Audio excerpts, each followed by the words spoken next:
Hey everybody, thanks for joining the webinar. Today's topic will be who, what, where, the many ways to search in pipeline. So to dive in, we're going to start with really finding your transactions. You're probably all aware of this awesome box in the upper left-hand corner here, your power search area, which is where you would go to search for the transaction you're looking for. So if I were looking for like 1, 2, 3, 4, whatever, I can find transactions that have 1, 2, 3, 4 in them. But notice when I did, it pulled transactions that have 1, 2, 3, 4 in the transaction name, but also some other transactions that don't have 1, 2, 3, 4 in that transaction name, like this one. But if you look in that transaction, you will see that there will be 1, 2, 3, 4 somewhere in that transaction because it's running a broad search. So the basis of this global search is that if you put anything in here, it's going to search multiple fields, the most common fields that are searched. So it'll search property address, MLS number, agent, seller, buyer, etc. So you don't even have to think about that. It does that broad search automatically for you. And that's helpful because you don't have to think about it.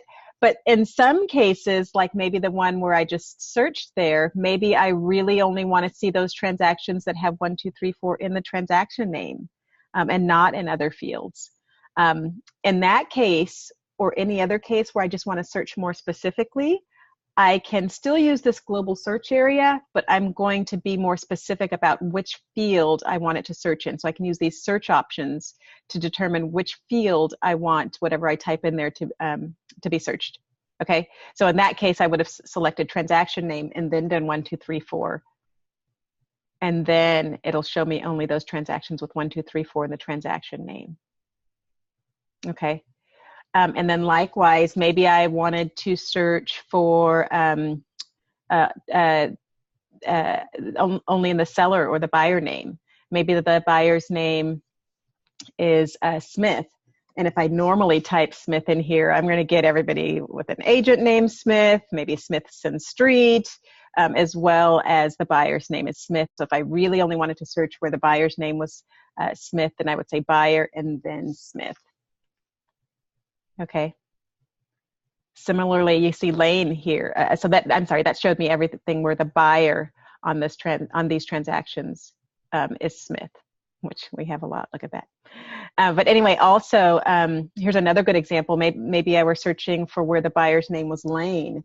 If I type in Lane just blindly there, it's going to search several fields for the word Lane, including the transaction name, which there'll be tons that have, Juniper Lane, etc. So again, if I wanted it to only be the buyer, then I would select buyer and then do Lane. And that way I'm only getting those which have the buyer's name as Lane, which there's only one. Okay. Cool. And some other popular search options that people use regularly are when you only want to search for a particular agent, right? Or again, buyer, seller, any of these that you see there. Okay, so that is the way to be specific in your global search. When you are searching for or searching by a person's name, specifically an agent's name, you want to be sure to use that person. You can use their first name or their last name or both. So my name's Monta Fleming. I can do Monta or Fleming or Monta Fleming, but you don't want to do partial names. So I can't do Flem. So that's how you use global search. A couple more searches here. Once you're on the transactions page are your advanced search and your filter, where you can filter and refine your search a lot further. Whatever search you've got in this global here search is the same as this field here. So that will actually transfer over there. So you can run your global search here, and then any other additional refinements that you want, you can select there. Okay. And just a little heads up for y'all on the call, we are actually about to add some enhancements to these to this search area, so that it's actually going to combine these two, so that you can combine more of your search options. And it's also going to give you a lot more flexibility about which date fields you can search. So you'll be able to search the created date and all the other types, and the acceptance date and all the dates on the transaction, and specify a custom range for that. Okay, so that should pretty much give you full ad hoc reporting capabilities once that's released. And that'll be our next major release. So we're kind of excited about that. Okay, so that is searching those transactions. One more note that I wanted to mention about finding your transactions is when you're on your transactions page, particularly when you go to sort them, sometimes, let me back up. When you go to your transactions page, it's going to show you all of the active transactions. By default, it shows all the active transactions. It's not going to show you your closed, your expired, your fell through. If you wanted to see all of those, you would need to click Show All Transactions first.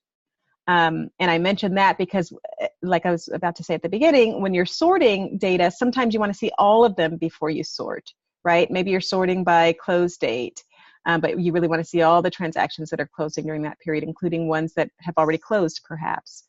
So again, show all transactions in the cases where you need to, and then sort on whatever data you need to sort on afterwards. So just wanted to really, again, alert you to that view all transactions when it's appropriate.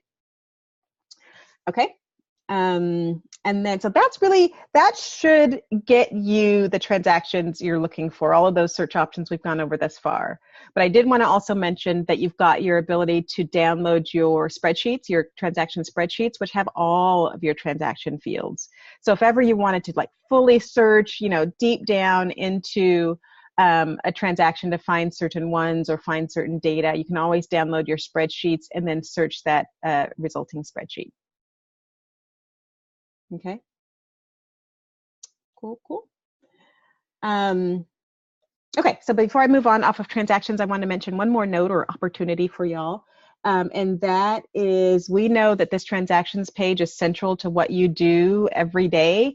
So our goal is always to keep this super uncluttered and as effective as possible to get you basically keep you flowing in your day.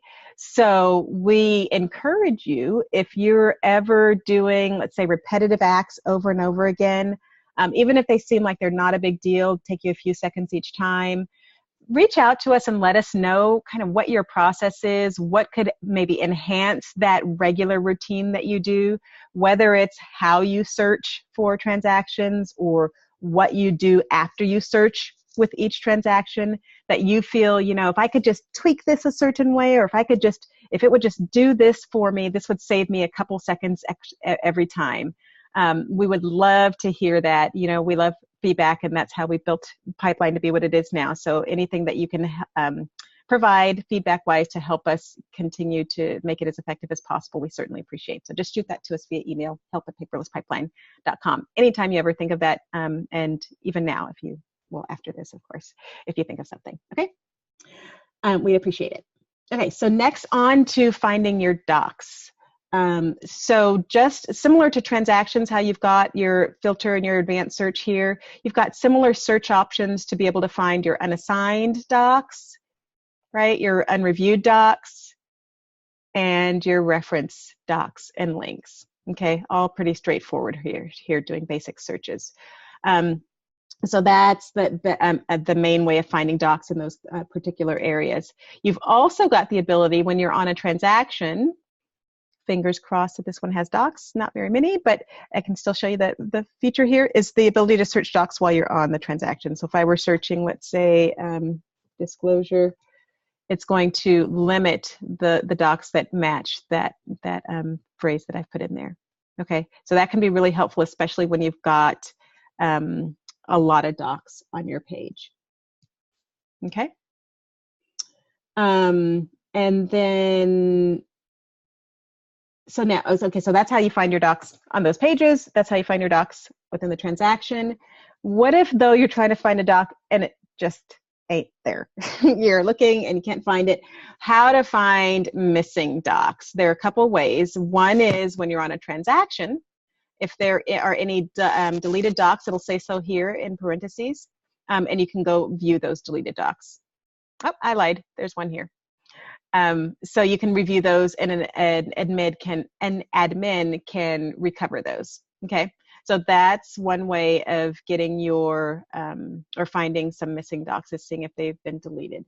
Another way is if you are on the unassigned page.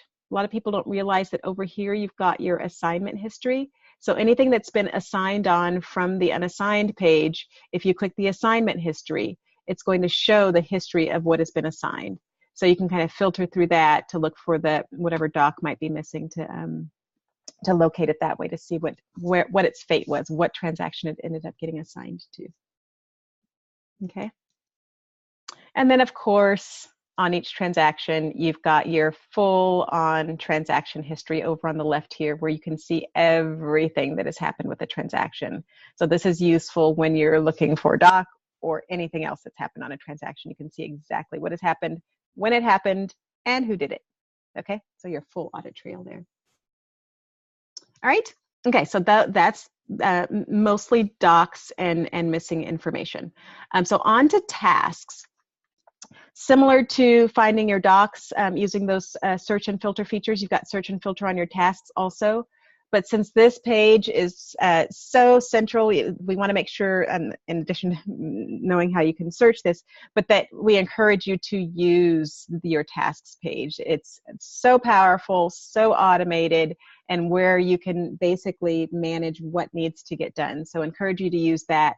And the main thing I wanted to highlight about accessing your data for your tasks is really syncing your tasks. So you can sync them to your regular calendar by clicking one of these calendar links.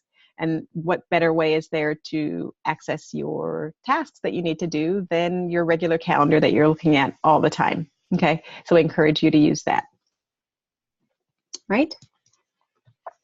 Now hopping over to users. So I'm going to my admin settings and to the manage users area. Obviously you can search and find your users that way. You can also sort these if you're looking for them by location, etc. Okay, so lots of search options there. Here it's by username or by email address. And then the last method of searching that I wanted to mention is just a web browser generic search. So let's say I'm on a transaction and I've got a ton of stuff going on this transaction, docs and checklists and tons of contacts and everything else. And you know what? That's a lot to read through to find what I'm looking for. If ever you want to just search on a page, whether you're in Pipeline or just your web browser in general, you can use your key command, your Control F as in find key command, to just find any text on the page. And then let's say I'm looking for Tremblay, right? Oh, there he is, right? So that just makes it, and if I've got several of them, let me do something else that's got more. Oop. Okay, so I can see all those instances and scroll through them. And that's just kind of my last resort effort when, actually it's my earlier resort for me, I use it regularly. But when I just need to find whatever it is on the page and don't want to spend extra time hunting with my eyes. Huge, huge time saver when you need it. And again, not just in Pipeline, but throughout the internet when you're on pages. Very helpful. And mobile devices also, there's typically a find in page in your little 3 dots menu. Okay. And that is it for finding your data